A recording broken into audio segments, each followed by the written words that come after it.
Greetings. How are you doing, Mom? I'm fine. How are you? I'm doing good. Please excuse the mask. I'll take it off.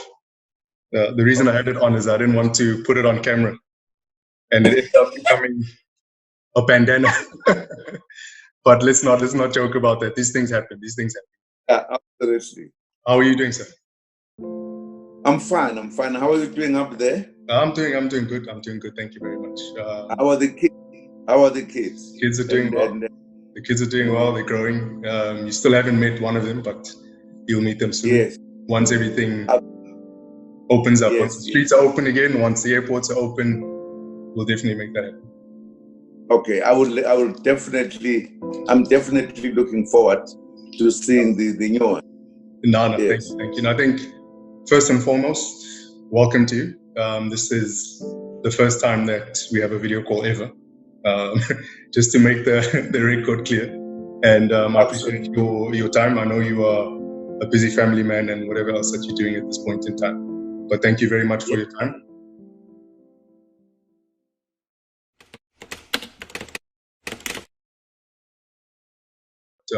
She didn't pass away. She didn't die. She committed suicide in the year 2000.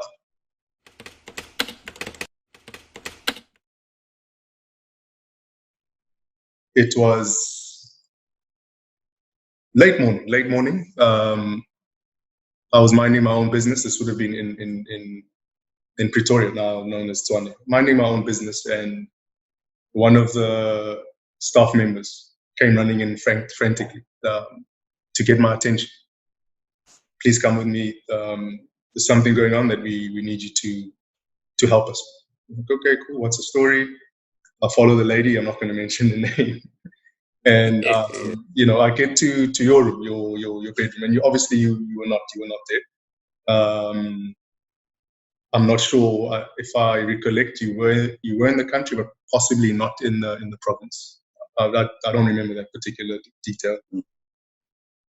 So they bring me to the room and they say, look, just brace yourself. There's something that's going on here. We're not sure what the situation is, but we need you to come in and assist us. So when I get into the room, and then when I look to the right, Mom was laying on the bed. She wasn't responsive. She was non-responsive,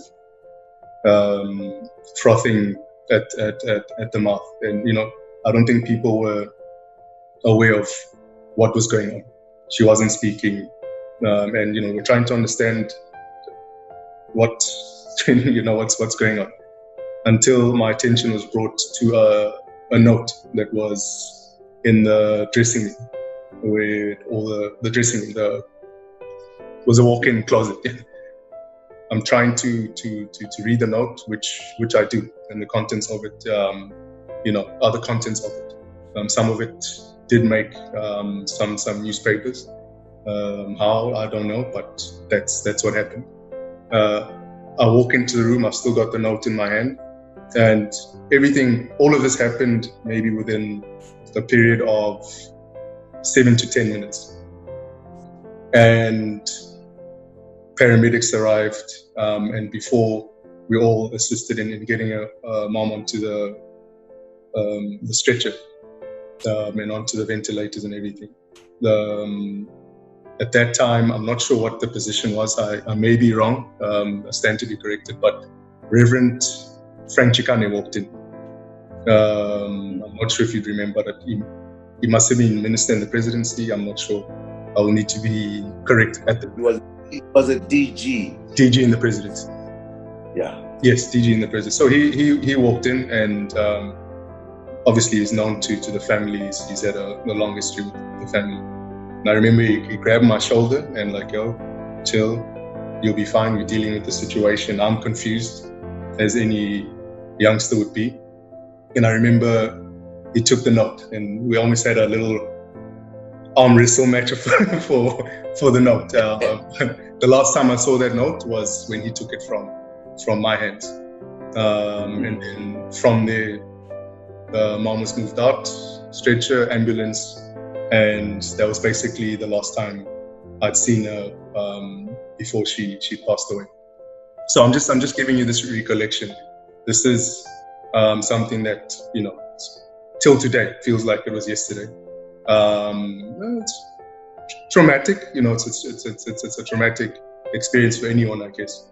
And over time, we all deal with things differently. I've got one way of dealing with things, others have got a different way, but it's dealt with in its entirety. But we keep it in the back of our minds, and we miss her wherever she is. I'm sure she's resting in peace. So I just wanted to convey that experience from my side, which I've never conveyed to you, and my experience with that situation and how it unfolded from then up until now. We're cool. We're in a good place. Let me speak for myself. I've dealt with the tragedy, and that's just all I wanted to relate from that loss in my life. And perhaps it's important to do so. I remember you in particular because you just switched off. You were not talking. I knew that this was in you. I think your brother Sad was a little bit bigger than you are, and he was also affected very deeply. Yes. Because I realized a home without a mother, the man can't live there absolutely. It's a difficult one. I just wanted to mention that, which made me feel the gap and the realization that, look, the mother is important in the home.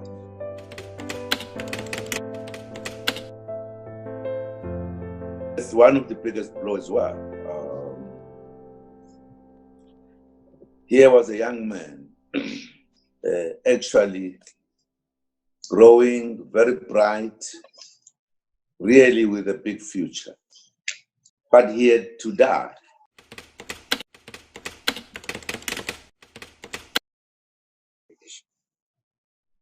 Had an ailment that you can control until you are very old. But he passed away. Very suddenly. Some of the blows that I've stomached are the blows that are as a result of my participation in the struggle. At times, I say, I can't blame myself because I took a decision to fight for my country. And therefore, some of the things have come as a result of that. Now that I know what took him is what pains me even more. Because I now know that it were people who were trying to kill me or to reach me, but who were finding it difficult to reach me, who then took a decision to create or make something that will pain me. And I now know, and I think it's important that maybe I become emotional on this one, because I wanted to take your life as well. It was a failure to take your life that then they went to the young man. And in a manner that very cruel, because they interfered with his treatment. In order to poison him, they went through his treatment and indeed found him. Now I know. So the pain has not just doubled, has tripled in me, that here I lose for the first time my child who had many years to live, but it was in the place of me that they could not get me. So it's a very painful thing.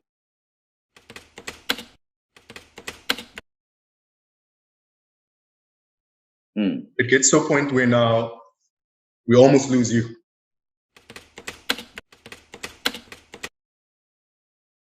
So from Vusi's So after Vusi's passing away, I think the next emotional event that we had in our lives was we've lost these people, and it's just the circumstances were, and that you've explained, the Vusi one, when it comes to light, it just adds a whole level of just trauma and upsetness. But that's a conversation for another day. It gets to a point where now we almost lose you. So here we are, we're faced with the loss of one of our mothers, the loss of one of our brothers. Now we face the loss of our only father. So I'm going to talk through the events as well, because that's the only thing that I can do, is how I fit into it and the view from my experience of it. Leading up to a time where we'd understood that something was going on. Your health was deteriorating, and you'd know it better because you were experiencing it. And the usual thing that you do, you carry on with life as if nothing's wrong, and you deal with your trauma and your challenges in your corner, because you're the kind of person that doesn't like making your problem anyone else's problem, which is something that which is an approach that I've developed, and that's the angle that I use in dealing with my issues and challenges. There was a time, if you may correct me, you were one, it was at an NEC meeting that you had to leave abruptly because you couldn't continue. If my memory serves me right, the actual speech that you were giving, the presentation that you were giving, had to be finished off, had to be completed by one of the other top 6 members, because you couldn't. You tried to, but you couldn't stay on your feet. That's how bad it was. And I think that's the first time people realized, from a public perspective, hey, we've been hearing that this guy is not okay, but what is this that we see? And you're someone that generally does not show chinks in your armor.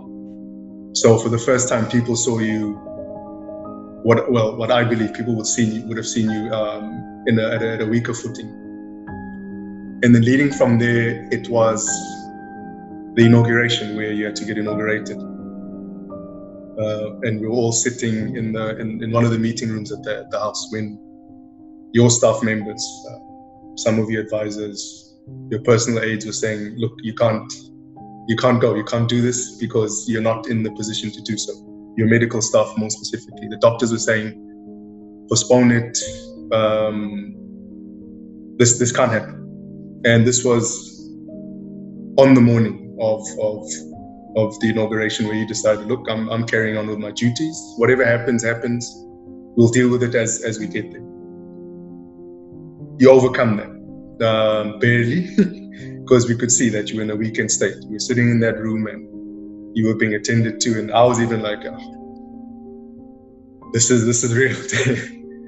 So that's those are the events leading up to the time where we'd realized that you'd been poisoned, or we'd suspected that you'd been poisoned, because your health deteriorated very quickly after that. There was all sorts of ways that your body was responding or was behaving out of your control. And I'm not going to get into the details of it. So fast forward, we embark on a journey to resolve the issue, and this leads us to Moscow, to Russia. That's a trip that I accompanied you on, and just purely from, it was traumatic for everybody. Not everyone could travel with you at that point, and I made it my duty. So we traveled to Russia to deal with the issues, and there was an excellent medical staff that treated you. I mean, the results speak for themselves. You survived, which was definitely an attempt on your life. It was publicized, but it was brushed under the carpet. And I'm raising this because you're my father at the end of the day. To some people, you're a politician. To some people, you're an enemy. To some people, you are a means to an end as a political figure. To others, you're loved. To some, you're hated.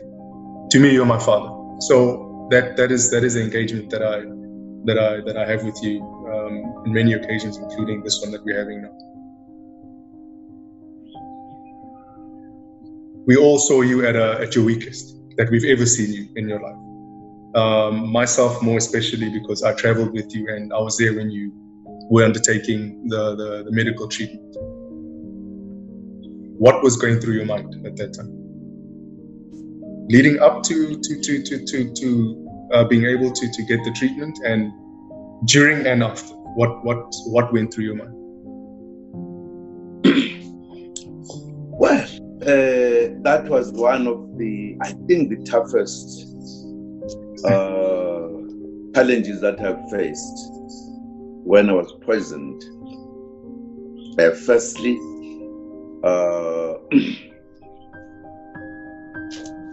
I was at that time, I was already having got some information that I was poisoned, how I was poisoned. But at the time, I think I was faced with the issue of trying to battle to survive the attack that was made, which was very heavy. I generally, I don't get sick that easily, except flu or whatever. But that time I was indeed sick and I could feel. And one day I could explain in detail how was I feeling, but it was very different. Yes. When we then, I at that time contacted my friend in a country that we went to say I'm sick, because I knew that the poisoning was not just like a root that was dark and what you call and made it to be a poison, yes, but it was actually a very sophisticated kind of poison. And I knew that my friend, who was a president at that time in his country, would be the only one in the country that will assist me. And that's why I sent a message to him. He sent doctors, which was very quiet, to see me, who then recommended that indeed I should go to a place where we finally went with you. And I knew once I went there, this would be defeated, and it was defeated indeed. And they finally found out that it was poison. There were 3 types of different poisons that were put to me together. Not just one type. Were actually 3 very dangerous. When I looked at them and what they do to the human body, I did not believe that I survived that one, but I did. And I must thank you also, because you represented your siblings by going with me to the country, and you were there all the time, and we came together.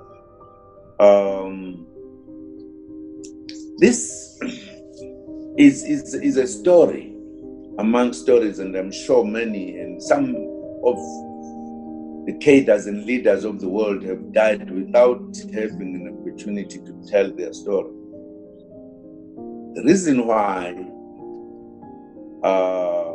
I had to be killed up to this time has not stopped. It's partly because of the work I've done in the struggle that was given by the ANC as my organization, that I performed to the best of my ability as a cadre. But secondly, it's because of my beliefs politically about how the countries or our country should be. I joined the struggle when I was very young to liberate South Africa, and I meant it. it was not just to do that for the sake of doing it. It was literally to liberate the country. And I believe and I still believe. And because of my ideology and beliefs and the work I did combined, yes, that my enemies thought I should die, and they would have killed like they've killed many, and they've poisoned many. I always say my ancestors have been with me, and my God has been with me, that I'm still alive. I was supposed to have died. I now also know that I was not just poisoned once. Each time the enemy thought I was looking better, they put another dose. In fact, when I write my book, I would say exactly how many doses were given, because as an intelligence operator, I now know how many doses were put. How I did not die. Even the doctors who cured me, they can't believe. I remember. If you take the dose that I had in my body, no human being could live. If I recall correctly, what they said is the set dose and what would normally get rid of someone. You said it was 4 times the amount that they'd given you. Exactly.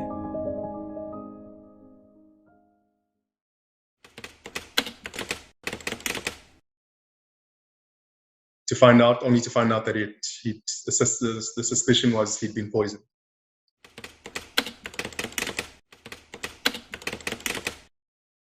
I get a phone call saying, "Can you please help?"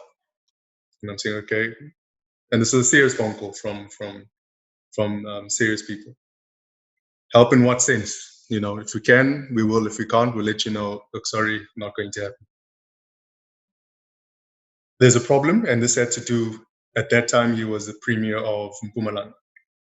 He's now the deputy president, Deputy President Mabuza. And the call wasn't from him, just to be clear. The call and the request was the premier at that time of Mpumalanga was not doing well, health-wise. You have to help. I said, yeah, but okay, help in what way? I'm more than happy to help. I'm not a doctor, but whatever other way I can help, I'll help. So the story centers around a period where he was not feeling well. This is what we later discovered, and he disappeared from public life. It was basically to get him to people that can help him as soon as possible. And I said, okay, fine. Let's do it. You know, whatever it is that I can do, what do you need from me? Look, what we'll need from you is an airlifting from Nelspruit and passage on a private plane, because this thing needs to be kept as quiet, as clandestine as possible, through to Moscow so he can seek further medical treatment in Moscow. I said, okay, that's odd. What's the problem? Only to find out that the suspicion was he'd been poisoned. I said, okay, fine.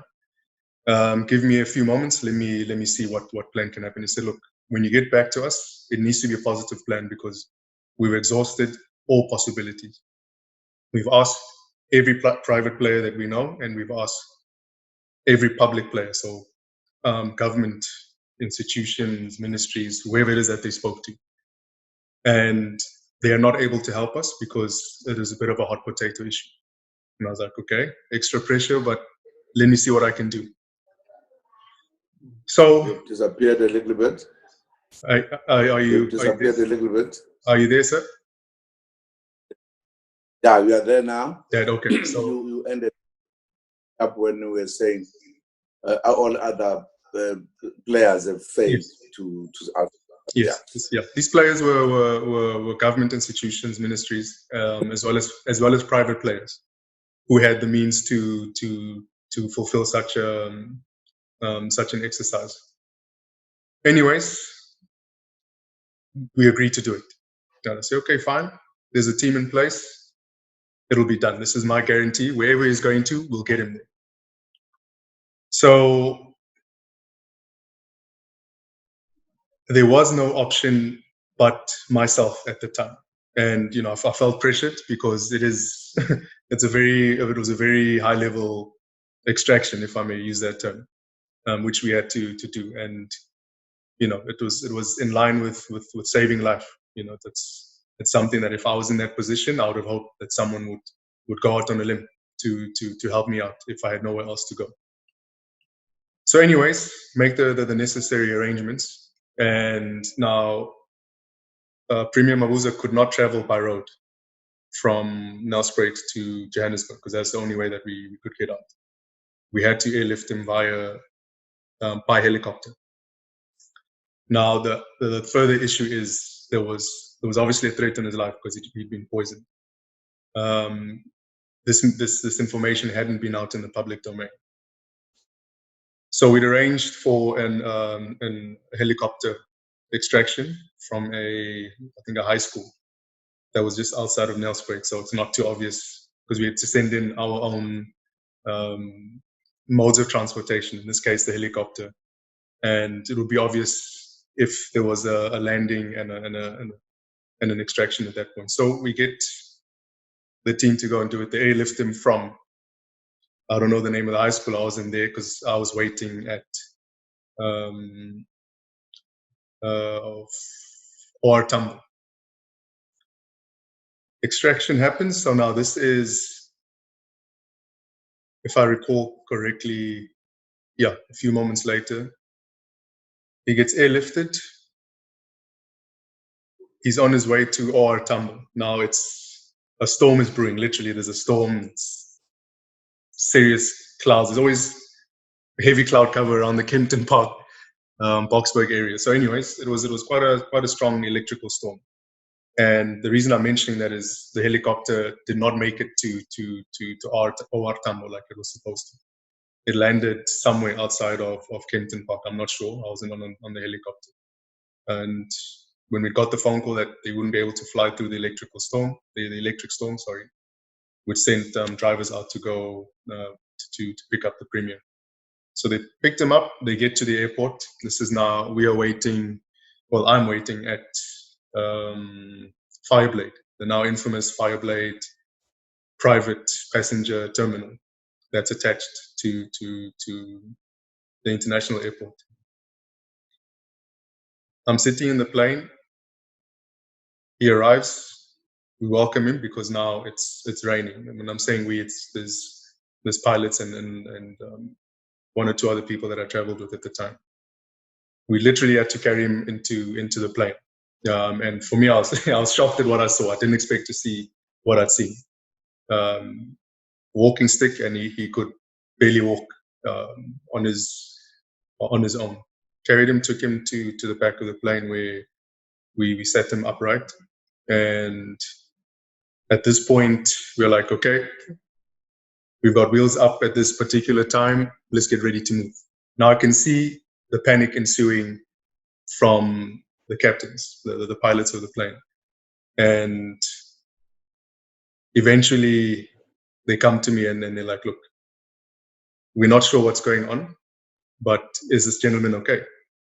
I said, no, he's fine. And they're like, we obviously, because of the passenger manifest in his passport, we obviously know he is, so this is a very high profile trip, but he's not looking well. Is there a problem?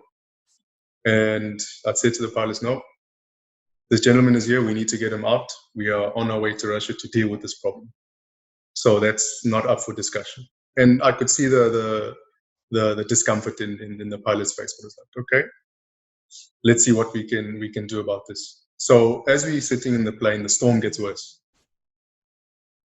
We start up the engines to take off. We have technical problems. And the technical problem at that time was with one of the engines, and we needed to get a team to come check it out. So I'm like, okay, this is now starting to get very tricky. So as they're checking the the engine out. We sit and we actually ended up having dinner on the plane. We didn't even take off because we've been sitting waiting, and we're all hungry and we eating. Now during that period, I'm having a discussion. Obviously, I'm trying to find out what's going on, and he wasn't in a good state. He could hardly speak, but he managed to utter a few words. And he looked at me and he said, "I didn't know who had made this plan. I didn't expect to see you," meaning myself. "But now that I see it's you, I feel very comfortable and I'm happy. Because if you are attached to this exercise, then it means your father's attached to it, and I appreciate this operation being made possible." And I said, "No, this is my story, and you are in the safest hands you can be in at this point." And then he relaxes a bit.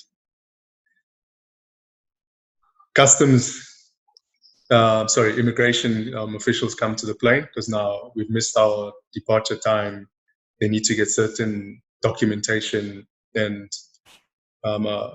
you may not be aware, but at that time, I don't know what it is now, at Fireblade, they didn't have the capacity, or they weren't granted the permission by the different institutions, departments, I'm assuming Home Affairs, to stamp people's passports, just from an immigration perspective. So we had to actually get off the plane that sent one of the buses to take the bus to the actual main terminal building at OR Tambo. And we actually walked through. So now we're pushing him on a wheelchair. Now it's late. It's a bit late. So fortunately, it was a bit quiet in the airport, and we managed to get to cover his head a bit so he's not visible and people cannot see who he is. Otherwise, it would have created certain issues, in my view. So we get to there, we clear customs and immigration. And on our way out, I still saw an old friend of mine. His name is Mukhtar. If he watches this and he recollects that period, he'll now know who was in the wheelchair, because he was looking at me like, "Hey, what's going on here?" There's no one else moving around here. Where you guys going? I'm like, no, just I'll speak to you later. We like to catch our flight. So we pushed him onto the plane, onto the bus with his wheelchair. We get onto the plane. And at that point, the pilots were like, "Okay, we've gotten clearance. It's going to be wheels up in the next 10 minutes. We've got our slot to take off." And that's when we realized, okay, we're good to go. So at this point, why I'm mentioning this story is because there's a lot of risky stuff that people do, and the risk at that time that I'm sure you'll agree with is, and this was, I think, the issue that the pilots, they never said anything, but to me at least, the issue that was going to be very controversial is we have someone that's on an aeroplane that's not medically cleared to fly. Right. So if anything happens in between our point of departure and point of arrival, his death will be on my hands, because I'm the go-to person when it comes to this exercise. So if the Premier had lost his life, me being the last person in contact with him, and the Premier being in my care, the buck would have stopped with me, and I'd have to face the consequences, as I understand it. And I think that's what the captain was alluding to. And at that point, that was irrelevant. It was immaterial. We were continuing with this plan. So as we were sitting on the plane, just having discussions, and I was trying to understand, but what is going on? And he said, "Look, my son, I believe that they've got to me. I've been poisoned. I've been in hospital. I believe at that time it was almost 3 months. And 3 months that he hadn't been seen in public. And he was just saying, I've been poisoned and I'm upset that this has happened." And I'm thinking to myself, but why would this happen? And why to you? And, what am I doing here? And he said, no, he has come to see the reality of life, where people that you trust and people that you've worked with do not want to have you around. Because he recollected a story where he said he was laying in his hospital bed. Now at this point, he's whatever he had. It was on a drip and ventilators. I don't know, whatever the situation was in the hospital. And he was in a not a fully comatose state, but he said he wasn't active. He wasn't he didn't have any activity. He didn't have any movement in his body and in his speech. But what he said is, as he was laying and sleeping, because he was laying there with his eyes closed, even when he was awake at times, just what else was he supposed to do? And as people came to visit him, his trusted people, they were speaking, and this is where it struck me. I'm like, we have a big problem here. He was speaking, and the people that were speaking that were trusted to him were basically speaking about their plans post his death. So now they're planning for his eventual death. And he said he didn't see them, but obviously he knew their voices, and he could remember their voices. And the next thing that he said is like, and I can't blame him for it. He said, if and when I come out of this, I'm going to find these people, and they're going to pay for this, whatever that means. So anyways, I'm like, look, I can't argue with that. I would have been just as upset as he was, and I would have probably said the exact same thing, because people are infringing on his life. So anyways, we take off. We get to Moscow. Fortunately, he survived the flight. We prepared the bed for him. He had a good rest in the cabin in the back, and we went to the other room, and we left him there. Occasionally have something to eat, something to drink. But for the most time, he was just in his own zone and comfortable enough that he was in safe hands. So we land in Moscow, and then immediately from the airport, it was a medical team, and we went to the hospital. And now I'm thinking to myself, now I'm there for the second time. The first time was with you for the exact same reason. And now the second time I'm there with the former premier, the current deputy president. And going through the same rigmarole, going through the same processes and procedures of the protocols that come with the medical treatment. And it was very odd, because I was his minder. I was pushing him everywhere. I'm the one that had to carry him, yes, with the help of other staff, but getting him his shoes, removing his shoes.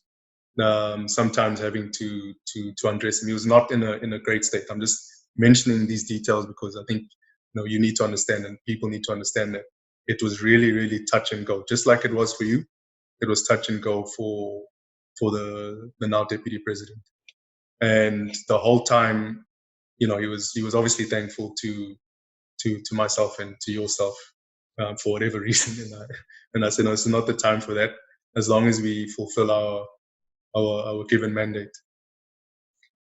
I stayed with him for about 5 days, maybe 6, and his medical program was going to continue over a few weeks. But the whole time, after he'd done his test and he felt like the worst was over, after a few days, he obviously wanted to get back to South Africa, to continue where he left off.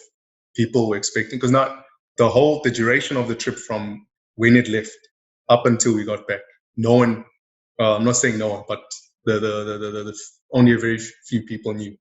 But the general person did not know where he was. And I think that's exactly how it played out. And that was the whole idea of it happening. So they did all the blood tests, drained blood. They did all these things. And, watching it is quite a scary scenario. I mean, some of the equipment and machinery that was put on, and then how you responded to some of it, how he responded to some of it. It's a scary thing to see, and how he was detailing it and the pain that he was in. The poison affects people in different ways, but this one was a slow poison that was killing him from the inside, through his core, and somehow it was affecting his legs. So that was what the mobility problem was. So I leave Moscow back to South Africa. I think it was 5 or 6 days in, because I needed to get back to doing what I was doing at the time. And the agreement was when he's ready to come back, it will be the same extraction arrangement, pick up and drop off. So that's what we do. This time round, and it's going to be controversial what I'm saying to some people, but this is a fact, and it's public knowledge. There's a manifest, so it's not like I'm trying to get stuff that's not out there. So it's a long flight to Moscow, and I'm literally flying alone this time round. So I invited one of my business partners, Mr. Tony Gupta, and I said, "Look, I'm going back to Russia. I need company.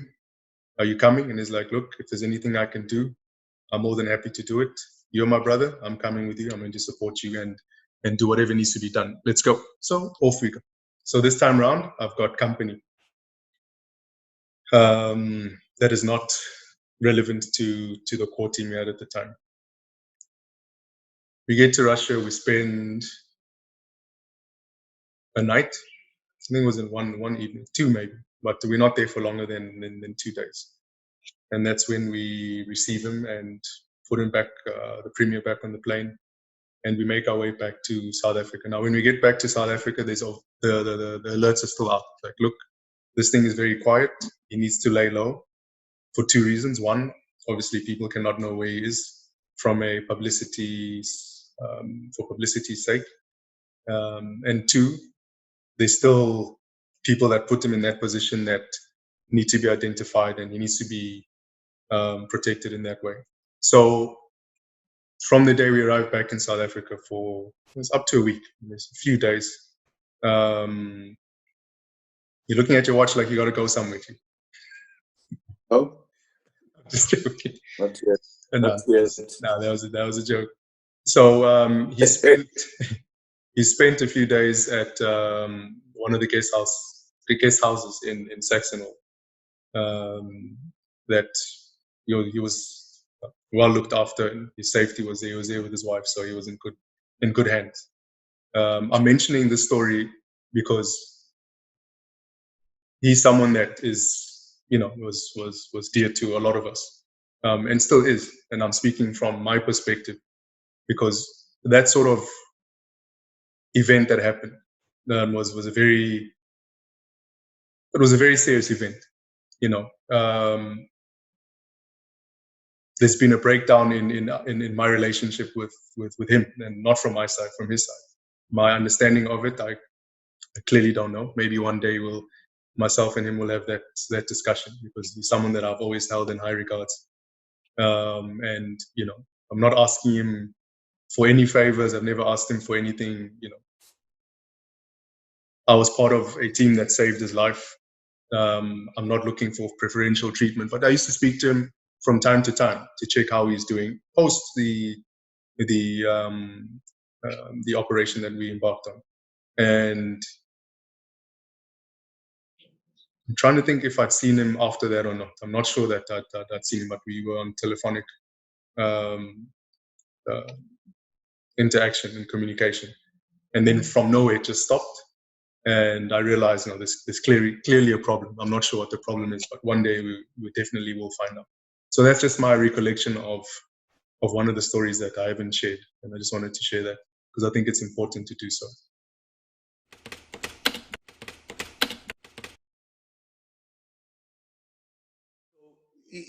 How I survived, and I say it was a miracle. One of those poisons was not Durban poison, the marijuana. No, you don't smoke. That was a joke. That was a joke.